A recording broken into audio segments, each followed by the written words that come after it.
రాజధాని అమరావతికి రాచబాటైన seed axis road phase 2 steel bridge నిర్మాణ పనులు తుది దశకు చేరుకున్నాయి.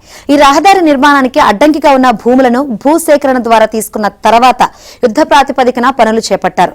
సీఎం చంద్రబాబు ప్రత్యేక శ్రద్ధ తీసుకోవడంతో 2 వారాల్లోపే సీడ్ యాక్సిస్ రోడ్డు ముఖ చిత్రం మారిపోయింది. సీడ్ యాక్సిస్ రోడ్డు మొత్తం పొడవు 21.78 కిలోమీటర్ల కాగా దొండపాడు నుంచి వెంకటపాలెంలోని మంతెన ఆశ్రమం వరకు ఫేజ్ 1 కింద 14.35 కిలోమీటర్ల రోడ్డు ఇప్పటికే పూర్తయింది.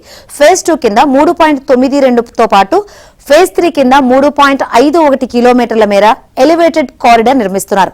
దీనిలో భాగంగా విజయవాడ నుంచి అమరావతికి ముఖద్వారం ఉండవల్లి వద్ద 2 స్టీల్ బ్రిడ్జ్లు నిర్మిస్తున్నారు. తద్వారా అమరావతికి ఉత్తరాన ఉన్న జిల్లాకు ప్రకాశం బ్యారేజ్ మీదుగా అనుసంధానానికి అవకాశం ఉంటుంది.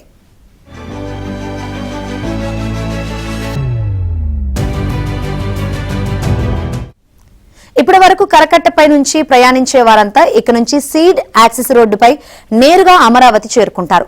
ఉండవల్లిలోని బంకింగ్ హామ్ కెనాల్ పై నిర్మిస్తున్న 110 మీటర్ల స్టీల్ బ్రిడ్జ్ నిర్మాణం వారం క్రితమే పూర్తయి 18 మీటర్ల వెడల్పున బీటీ రోడ్డు సిద్దమైంది. కొండవీటి వాగుపై నిర్మించే 284 మీటర్ల పొడవైన భారీ స్టీల్ బ్రిడ్జ్ నిర్మాణం నిన్నటితో పూర్తయింది. దీన్ని సీడ్ యాక్సిస్ రోడ్డుకు కలిపే అప్రోచ్ రోడ్డు పనులు కూడా మరో 4-5 రోజుల్లో పూర్తి కానున్నాయి. తక్షణ అవసరం రీత్యా 12 మీటర్ల వెడల్పుతో 4 వరుసల్లో సీడ్ యాక్సిస్ రోడ్డును నిర్మిస్తున్నారు.